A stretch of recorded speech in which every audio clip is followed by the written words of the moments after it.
आप सभी को नमस्कार। मैं मिथिलेश साहू एक बार फिर से paper 2 research and publication ethics का प्रथम यूनिट लेकर इस वीडियो में आया हूं।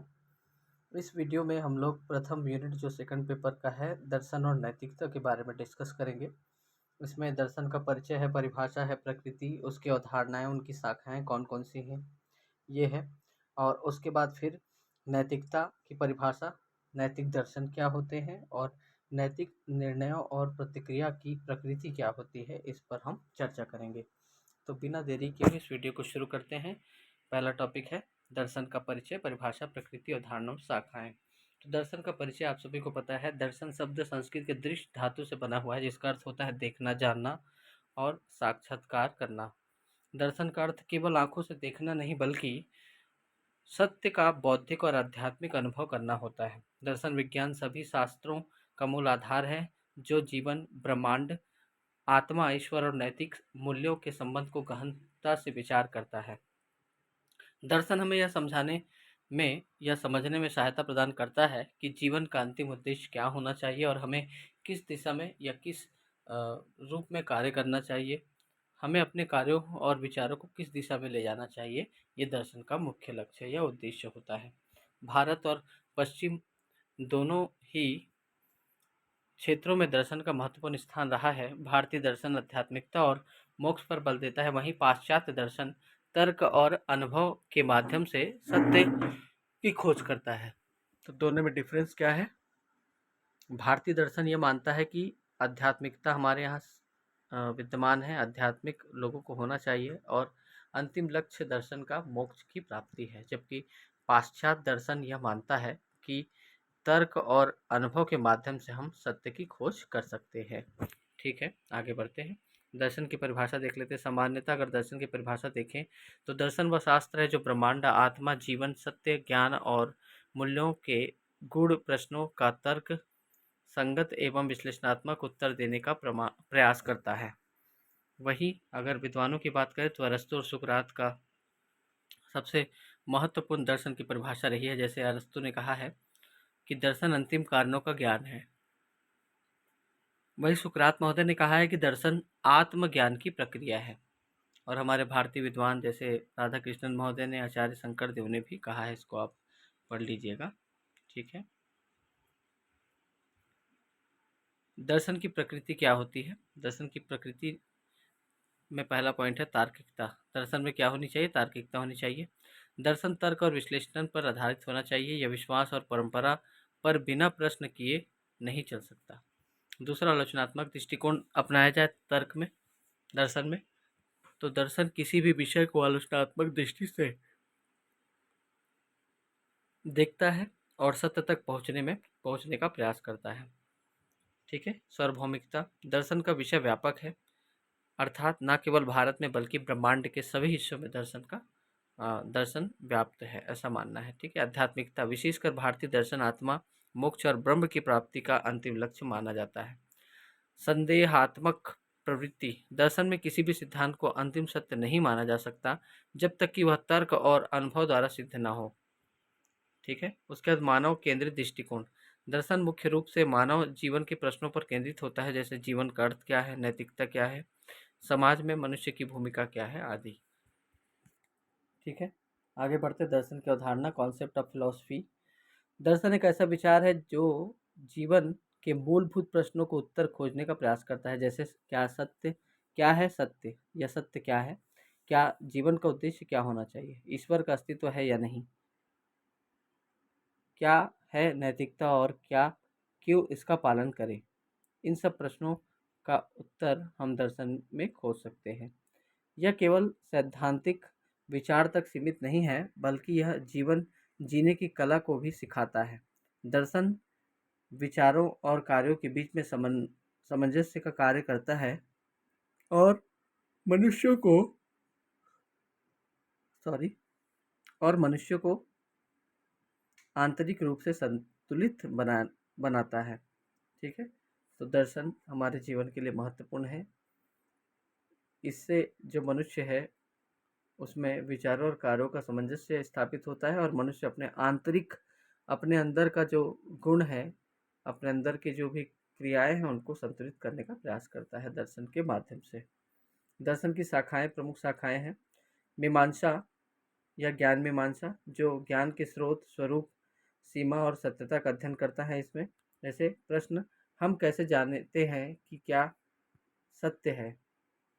तत्व मीमांसा, अस्तित्व मीमांसा भी कहते हैं। ठीक है। ब्रह्मांड, आत्मा, ईश्वर और वास्तविकता के स्वरूप का अध्ययन इसमें किया जाता है। प्रश्न, वास्तविकता क्या है। नैतिक दर्शन, आचार शास्त्र के अंतर्गत सही और गलत, अच्छे और बुरे मापदंडों का अध्ययन इसमें किया जाता है कि हम प्रश्न अगर देखें तो इसमें क्या आएगा, हम क्या करना चाहिए, हमें क्या करना चाहिए। ठीक है।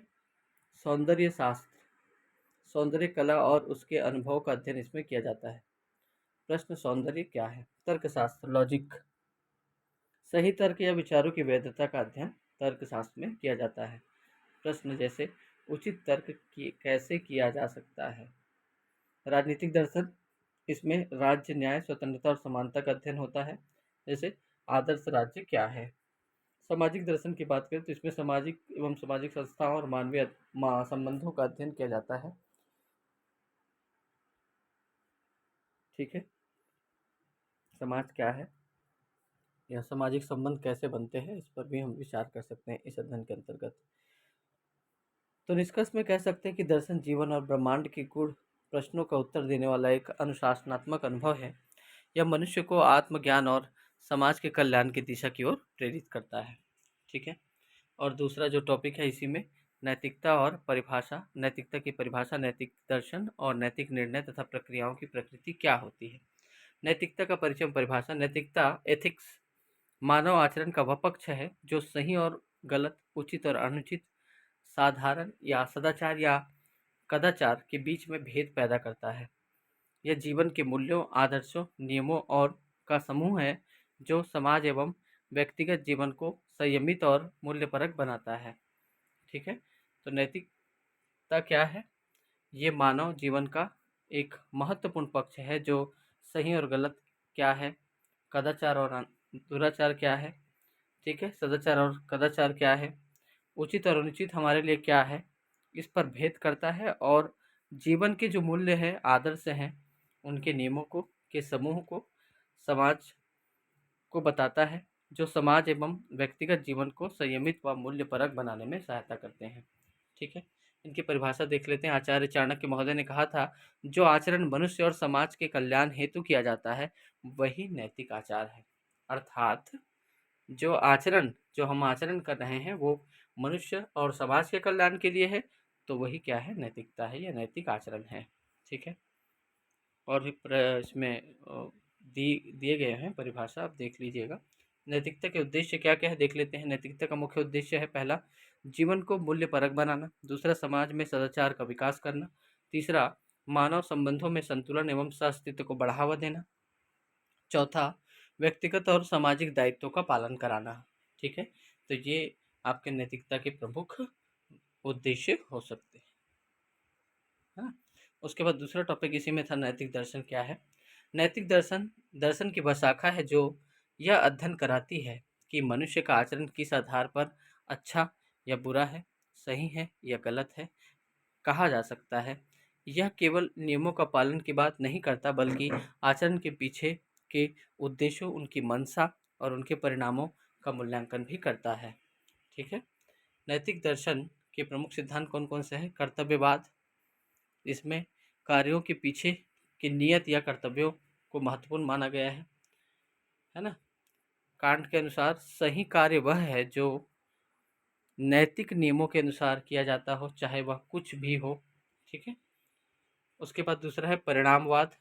किसी भी कार्य की नैतिकता उसके परिणामों से आकी जाती है। जेम्स बेंथम महोदय जो उपयोगितावाद के जनक है, जॉन स्टुअर्ट मिल ने इसका समर्थन किया। ठीक है। आपने पॉलिटिकल साइंस में पढ़ा होगा, वेस्टर्न पॉलिटिकल थॉट थिंकर जो है, वेस्टर्न पाश्चात्य राजनीतिक चिंतन में आपने जेनरी बेंथम और जॉन स्टुअर्ट मिल को पढ़ा होगा। ठीक है। सदाचार वाद, कार्य के बजाय व्यक्ति के चरित्र और सद्गुणों को महत्व दिया जाता है। इसमें अरस्तु ने इसे प्रमुखता दी। ठीक है, अरस्तु जो हमारे पॉलिटिकल साइंस के फादर हैं, है ना, जनक है, उन्होंने इसको वर्चू को महत्वपूर्ण माना। ठीक है, सामाजिक नैतिकता की बात करें तो इसमें समाज के कल्याण के लिए किए गए कार्य नैतिक माने जाते हैं। ठीक है, समाज के कल्याण के लिए जो कार्य किया जा रहा है वो क्या है, सामाजिक नैतिकता के अंतर्गत आता है। ठीक है, उसके बाद नैतिक निर्णय क्या होते हैं। नैतिक निर्णय क्या है, नैतिक निर्णय का अगर समानता अर्थ देखें तो किसी परिस्थिति से सही और गलत के बीच का चयन करना ही नैतिक निर्णय है। क्या आपके लिए सही है, क्या आपके लिए गलत है, इसका निर्णय आप स्वयं ले रहे हैं, है ना, उसे हम नैतिक निर्णय कहेंगे। यह निर्णय केवल व्यक्तिगत पसंद पर आधारित नहीं होता बल्कि सामाजिक, धार्मिक, कानूनी और तात्विक मूल्यों पर भी आधारित होता है। इसके निम्नलिखित लक्षण या विशेषता है, जैसे यह विवेक, तर्क और अनुभव पर आधारित होता है। यह दीर्घकालिक प्रभावों को ध्यान में रखकर किया जाता है। इसे व्यक्तिगत और सामाजिक उत्तरदायित्व दोनों का संतुलन इसमें प्राप्त होता है। ठीक है, नैतिक निर्णय के कारक कौन कौन से हो सकते हैं, जैसे आत्मा की पुकार, है ना, अंतरात्मा क्या करता है, कभी कभी मार्गदर्शक का कार्य करता है। तर्कशीलता इसमें होनी चाहिए, तर्क के आधार पर उचित निर्णय ले सके। मूल्य वर्चू होनी चाहिए, जैसे ईमानदारी, करुणा, कर्तव्य निष्ठता, परोपकार, ये सब आपके आंतरिक गुण हैं जो अंतरात्मा में होनी चाहिए। परिस्थिति, निर्णय का सामाजिक और सांस्कृतिक संदर्भ, किस परिस्थिति में लिया गया है, ये सब इसके अंतर्गत आएगा। चौथा टॉपिक देख लेते हैं, नैतिक प्रतिक्रिया की प्रकृति क्या है। नैतिक प्रतिक्रिया क्या है, जब मनुष्य किसी नैतिक परिस्थिति में अपने विचार, अनुभव और कार्यों के माध्यम से प्रतिक्रिया करता है तो उसे हम नैतिक प्रतिक्रिया कहते हैं। ठीक है, मनुष्य क्या करता है, जब किसी परिस्थिति में आकर, नैतिक परिस्थिति में आकर विचार, भाव, अनुभव, है ना, भावनाओं के तथा कार्यों के माध्यम से कोई प्रतिक्रिया करता है तो उसे हम नैतिक प्रतिक्रिया कहते हैं। यह प्रतिक्रिया स्वाभाविक रूप से अगर देखें तो सही और गलत के बीच में भेद को समझने के बाद उत्पन्न होता है। ठीक है, इसके लक्षण विशेषता देखें तो इसमें स्वैच्छिक होना चाहिए ये नैतिक प्रतिक्रिया। ठीक है, अपने आप होना चाहिए, अपने अंतरात्मा से निकलना चाहिए। नैतिक प्रतिक्रिया किसी के दबाव में नहीं बल्कि स्वेच्छा से की जानी चाहिए। विवेक आधारित होना चाहिए, विवेक मतलब बुद्धि से, है ना, आंतरिक जो आपकी विवेक है, आपका बुद्धि है, उससे अनुचित और उचित का आपके अंदर भेद करने आना चाहिए आपको, है ना। ठीक है, भावनात्मक तत्व, नैतिक प्रतिक्रिया में करुणा, सहानुभूति और दया, प्रेम आदि भावनाएं भी होनी चाहिए। सार्वभौमिकता, यूनिवर्सलिटी। ठीक है, नैतिक प्रतिक्रिया केवल व्यक्तिगत नहीं बल्कि व्यापक सामाजिक हित को ध्यान में रखकर होना चाहिए। ठीक है, पांचवा जो टॉपिक है, निर्णय, नैतिक निर्णय और प्रतिक्रिया में अंतर। नैतिक निर्णय और प्रतिक्रिया में अंतर निम्नलिखित है। स्वरूप के हिसाब से देखें तो मानसिक प्रतिक्रिया होता है किसमें, नैतिक निर्णय में, जबकि नैतिक प्रतिक्रिया में व्यवहारिक प्रक्रिया है। उद्देश्य अगर देखें तो सही विकल्प चुनना इसका उद्देश्य है, जबकि नैतिक प्रतिक्रिया का उद्देश्य क्या है, उस विकल्प के आधार पर कार्य करना। तत्व की बात करें तो तत्व और मूल्य विवेक नैतिक निर्णय में आते हैं, जबकि नैतिक प्रक्रिया में भावनाएं, कर्तव्य और भावना व्यवहार आदि आते हैं।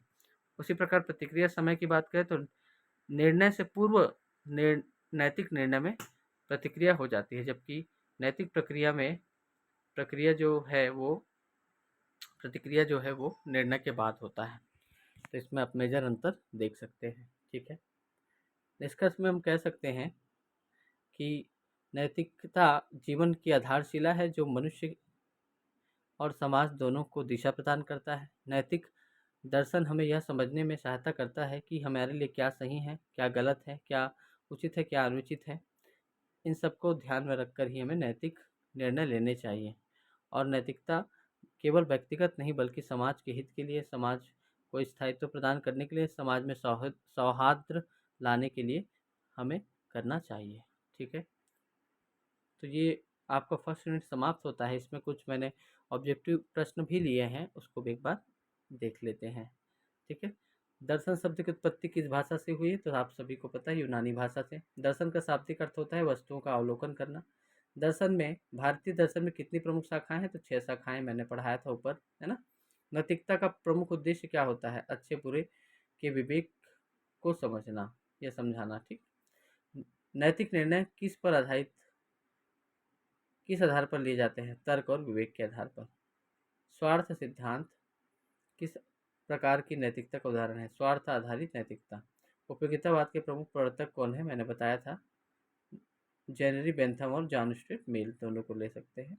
अगर अकेला रहे तो जेनरी बेंथम ही इसके प्रमुख प्रतिपादक माने जाएंगे, जनक माने जाएंगे।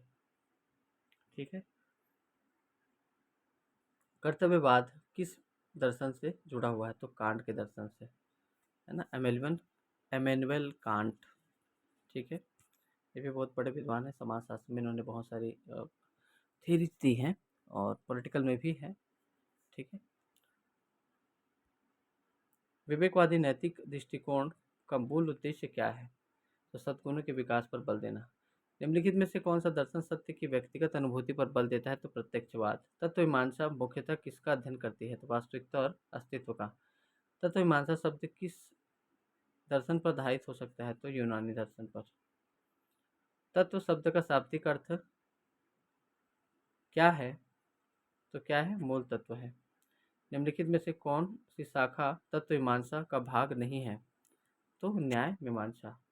ठीक है। अस्तित्व है या नहीं, यह किस प्रकार का प्रश्न है? तात्विक प्रश्न है। चार्वाक दर्शन किस प्रकार का दर्शन माना जाता है? तो भौतिकवादी दर्शन। ठीक है।